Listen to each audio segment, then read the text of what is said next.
Welcome back, everyone.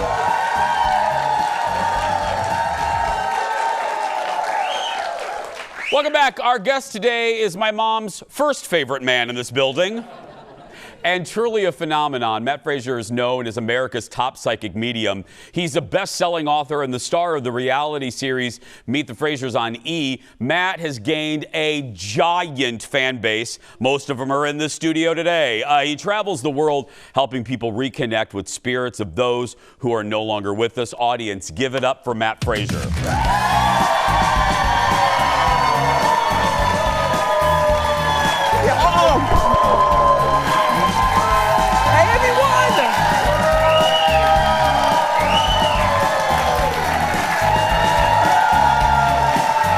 To be here.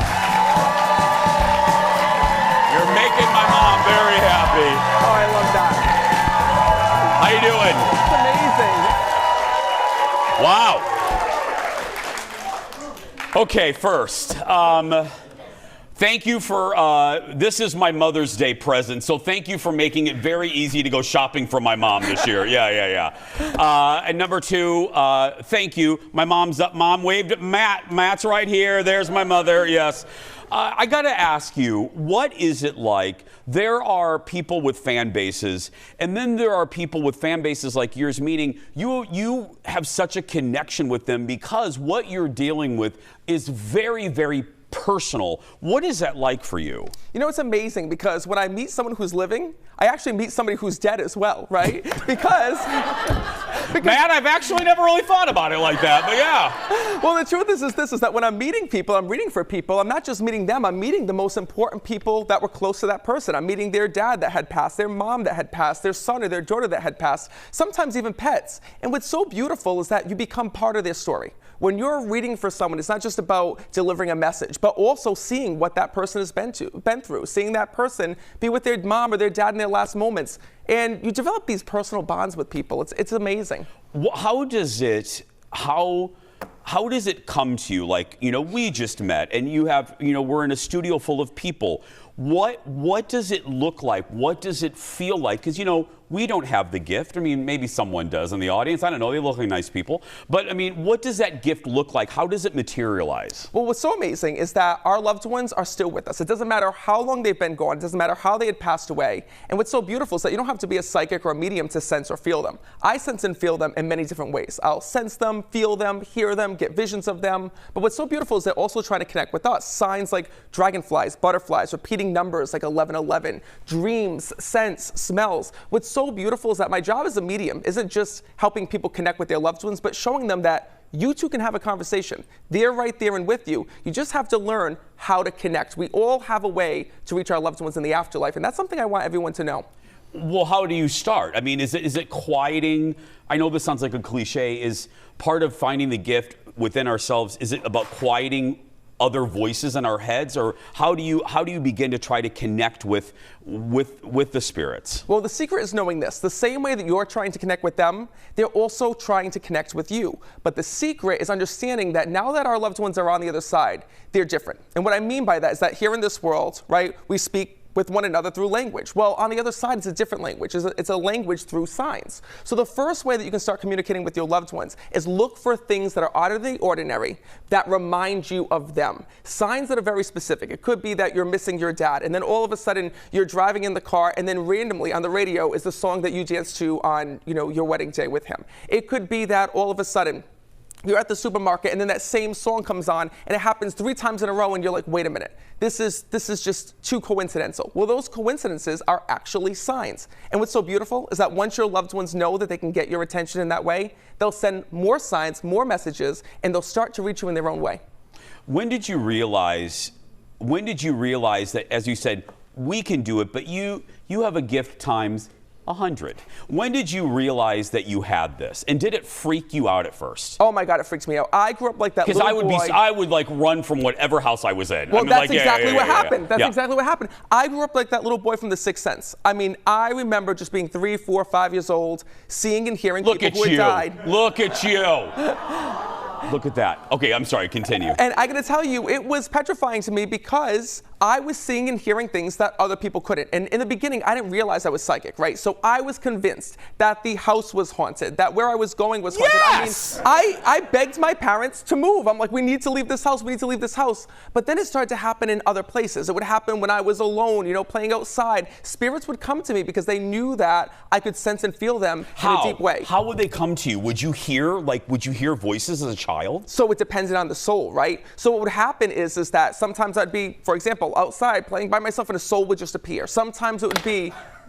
Really? That's my life every day, yeah. It was crazy. I mean, I remember being just this little kid, being in the bedroom at night, being so afraid, right? Yelling and screaming for my mom to just come into sleep with me because I knew that the moment they would leave me alone, these souls would try to reach me. Yeah, because the souls probably have like a little break room and they're all like, this kid, go bother this kid.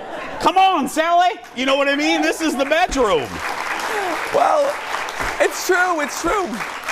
But I also realized something, right? I realized that the reason why they kept bothering me is that they had messages to deliver. And if I could go back and talk to my younger self, I just realized that if I just listened to them, if I just listened to the messages that they had and, listened to what they were telling me, life would have been so much easier. They were bothering me because they knew that I was that person that could be almost like their phone connection to their loved ones here in this world. We have much more time, but before we break, we have about a minute left in this particular segment.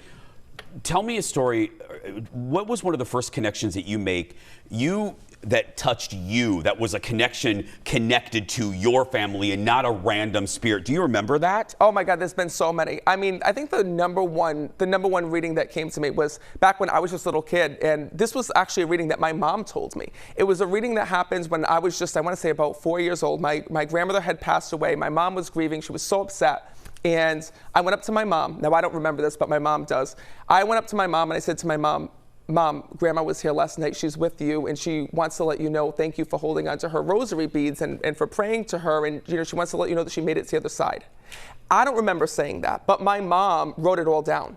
And later on in life, my mom showed me this reading that I had given to her, and I mean, that was what was so impactful for me. Because, I mean, being so young, we don't remember these things, right? But it's to see that, like, from that early age, I was getting these clear messages from the spirit world and even from my own family. And the only thing I remember about that reading, so I remember telling my mom a piece of information from my grandmother and my mom breaking down in tears. And it wasn't until years later that I realized why. More with Matt when we come back. Back in a moment, everyone. That is amazing. What, sweetie?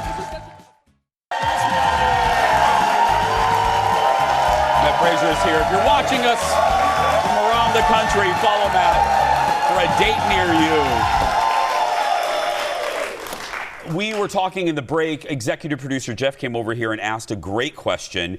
When someone comes to you, like let's say someone in my life comes to me, my grandma, my dad, whatever, once they say, hey girl, do they just leave? Do they hang out? Do they go bug another person? Like, what do they do normally? So as a medium, once they deliver the message to me, once they say, Matt, I need to tell my daughter this, and they speak through me, thank God they leave. Because could you imagine how many souls thank God. I would have with me? Well, listen, it's almost like when you're taking care of like somebody else's kids or the grandkids, right? They're with you for those moments, and then you're so happy when they leave. Yes. That's kind of, I love to do what I do. But I also like my own peace and quiet as well. Do you have some that stick around a little too long to the party? Actually, yeah, sometimes. Can you get a little snippy with them? Or, I mean, are you allowed? Or do you just like, you just try to be nice to them? Well, you know what? Sometimes I have early bird spirits, right, that come in before a reading. Like, for example, before I go on stage, or like as I'm getting ready, I'll hear like, I'm this person's son, I really need to reach my mom. Or I'm this person's father, and I passed away, and my daughter's gonna be there tonight. So, what's really cool is that being a medium, they're always testing the connection. I'm always sensing and feeling and hearing things, and that's what I love so much, because I never feel like I'm alone. I feel like there's always... There's always souls that this is who I talk to when I'm bored. I'll put it that way. Yeah. Do you, and I don't mean to put you on the spot, but when you walked in this building, when you're in here, there's a lot of humans in here. Are you picking up anything? Oh, absolutely. I mean, just like when I'm here right now, right? There's all of these different souls that are on the other side and speaking. Like when I'm looking out right here, I have your dad right here that had passed. Your dad departed? Yeah? Yes. What do you mean yes? What did you think you were coming to a dance? Right away I just saw your father because he just kept saying to me, that's my daughter right behind you, letting you know that he's here. And what's so beautiful is that when I'm connecting with this man, he tells me that there were multiple problems in his body before his passing here in the physical world. And he just said to me, he says, can you let my daughter know that I'm okay because I'm so sorry for all that she had to see before I passed on. He actually is telling me that he kept a lot of his illness a secret in the beginning. He didn't want to talk about being sick. Does that make sense? And you're right there, you look like you're gonna pass out. No, yeah. Okay, so know that it's his way of just acknowledging that he's okay. He's also, and what's interesting is that souls make me feel what happens in their body. So even when I'm connecting with your dad, he's immediately showing me that there was this extreme weakness, and he's talking about his legs and not being able to walk at the end. There was all these problems that had happened. He says, so can you please just tell my daughter that I can walk, I can move freely? But he also got very angry before his passing because of the physical limitations that he was going through. Because he keeps showing me, like, I didn't want to be in the wheelchair. I was afraid of being in the wheelchair. I was afraid of not being able to walk. Does that make sense? Yeah. Letting you know that he is okay. And there's one other thing your dad just said, I got to tell my daughter, I wish I showed more affection here in this world. I wish I showed her and told her how much that I loved her, because he says I kept so much on the inside. He says that I just want to let her know that I am with her every day, even though there's times when you don't sense and feel him. Oh. I also got to tell you as well, he's also telling me I got to say happy birthday. So whose birthday is it? Had to be either just pastors coming up because he kept saying to me, I think he's seeing the woman on the end of the aisle there. It's her, the birthday sash there, yeah. No, not her. It's with your dad, because I kept hearing happy birthday, happy birthday. So it had to be a birthday that was just celebrated? Gosh, I'm drawing a blank. No, we really haven't had a, well, we celebrated my birthday, but it was late. Hello, pay attention. No, it's his way. No, it's his way of acknowledging that when you were celebrating, right, he was there and with you, because you got to know. Yeah. Our loved ones in spirit are still part of our everyday life. So whether you celebrate late, whether you celebrate, oh my God. Today on the show, when the fact that you just celebrated, right, and it's your dad's way of saying, like, I didn't miss this, I'm still here and with you. And really that's their message, is they want us to know that when we're going through anything within life, whether it be a celebration, whether it be a hard time, whether it be a time that we're struggling or nervous, the souls are still with us. I've been doing this for a lot of years. That was one of the coolest things I've ever, I can't even think of another word, yeah. More with Matt when we come back. Back in a moment, everybody. Back after this. Stay with us. So Matt, so when you look out there,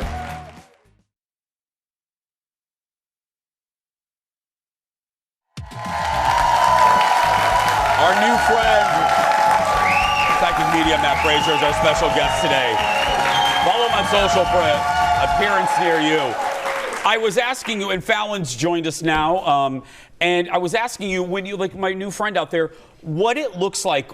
What did you get? You looked, I said, hey, what are you feeling right now? And you looked out in the audience and you picked out my new friend. What does that look like, Matt? What did you get there? So basically what I'm seeing, when I'm looking out onto everyone, I'm not just seeing the living, it's like looking out into the funeral home. All I see is dead people. So what's crazy is that just as many living people are here, right? So are your loved ones in spirit. So what's crazy is like I have your dad here. I kept hearing I'm the mother over here with you that had passed away. And then over here I also have this young male that's here with you that passed in tragedy. So please know that this is how it works. Like when I'm looking out, right, they're all here and talking. And this is why I love what I do, right, is that I don't bring your loved ones to you, you bring them to me. They're with you every day. Regardless if I'm here or not, they're here and with you, and they leave with you. And what's so beautiful is that when you're home, when you're alone, they will try to get in touch with you and speak to you in their own way. Oh, Fallon. Okay, I want to know too, is it like, because obviously there are a lot of non-believers that come to you. Does it feel so good when you are able to do something that all of a sudden they're like, oh man, it is real? I gotta tell you, I love the skeptical ones. Yeah. I do. And I gotta tell you, there's so many times when husbands go and get dragged in by their wives. Yes.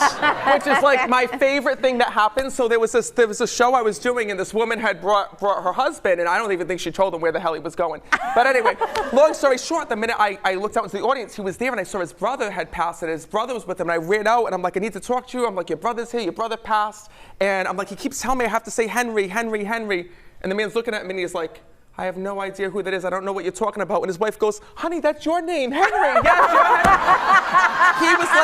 He was so floored. Like he had no idea. He forgot his own name during the event. But what was so beautiful is that he had never experienced something like that. And here was a man who didn't believe in the afterlife, the other side, didn't think that it was real, right? To receive a message from his brother, you know, changed his entire life. And that's why I love doing what I do. Like, for example, tonight I'm at Treasure Island, and I don't know what's going to happen. Like literally the moment that I walk into the room, the souls take over. So I could be at a venue 3 days in a row and it be 3 completely different shows because it's the souls that are the one that lead. Are you're bookended by Fallon and myself. Are you picking up anything with us? I mean, we love each other, but I'm saying, are you picking? Oh, any drama between us? Any drama? Yeah, right. So what's so crazy is that while you're here, it doesn't matter about like close proximity or touching. Like there's people when I'll do shows that will literally, as I'm walking down the aisles, go like this, right? Thinking that it's going to help me pick up on the reading. I've had, yes. Yeah, my mom may in a minute. Just warning, but yeah. As long as it's off camera, I don't care. Yeah. But no, seriously. So people think that that's like how you get a connection. And listen, some mediums work that way. For me, it's every medium has their own ability to sense and feel in their own way. For me, it's hearing. So like I'll pick up on these voices, I'll see shadows and silhouettes, but there's a reason why souls come through, right? So your grandmother's not just gonna come through and be like, oh, hey, it's all good here in heaven. I'm knitting and crocheting and I'm with your aunt, right? Really what it is that's what signs are for. Signs are like hellos from heaven. The reason why your loved ones will come through is if there's a specific message. Maybe you didn't get to say goodbye. Maybe they passed in tragedy. Maybe they went on to the other side and something big happened in your life, like you just got married and your dad or your mom or whoever it is needs to let you know that they were there. These are the specific messages that your loved ones try to come through with. I've always, I not discounted it, but I always tell a story when people ask. I do a Q&A with the audience, and I'll make this very quick. My mom's mom, my grandma Mazak, was instrumental in my life and instrumental in my television career. She really nurtured my love of TV, and we watched the television show Dallas together. Fast forward 30 years. I lost my grandma in '98. In 2012, we're at Dallas. I was invited to the premiere of Dallas. And my grandmother loved 3 things. She loved her family, she loved butterflies, and she loved the color lavender. I'm getting out of the limo to do the red carpet for the premiere of Dallas. I get out of the limo, I stand up, I look down the red carpet, I see Larry Hagman, and at that moment, there was a butterfly sitting on my shoulder. Wow. And I got to tell you, I always thought of it as a sign. I'm like, out of all the butterflies in the world, this one's sitting on me. Is that what you mean by signs? Absolutely. Yeah. And you know a sign is real when you think about your loved one that had passed. When you see that sign, it immediately makes you think about your grandmother. But it's also connected to a time, date, and place, right? So the signs are very specific. They come at very specific moments at the time when we least expect them, but when we most need them, like exactly what happened with you. Fallon? When you do a reading, I've heard this before, is it very, like an event like tonight, is it super draining on you? Do you need like days to recover after? I don't need days, right? Okay, but I definitely need a good night's sleep because the souls work through you, right? So you can only be as good as your body. So I definitely make sure that I rest. I definitely make sure I drink a lot of coffee. I definitely make sure that, that I'm good and ready to go, because my goal when I go to a show or I do a live event is to read as many people as possible, because people are coming to me for a reason, right? There's someone in spirit that they want to hear from. So my goal is to reach as many people as possible. And like I said, the whole event is all about making those connections, but also about teaching people about the other side. I feel as though that spirit works through me to really show people that there is life after death. There is another side. And I think the biggest fear that everybody has is, what happens when we die? And I'm hoping that I can answer that question. You can comfort them a little bit. It's such a great question from Fallon, because it's an energy exchange. This is what you do. You must really drink a lot of coffee, because I mean, it must be. Well, wait. Let me tell you something. I do, but I thought the dead was draining. I thought the dead were draining until I had 3 kids, and now. And then now the dead's looking pretty good. Now I'm on vacation. Wrapping up our time with, look at the family right there. Wrapping up our time with Matt when we return. Back after this, everybody. Back after this. Beautiful family.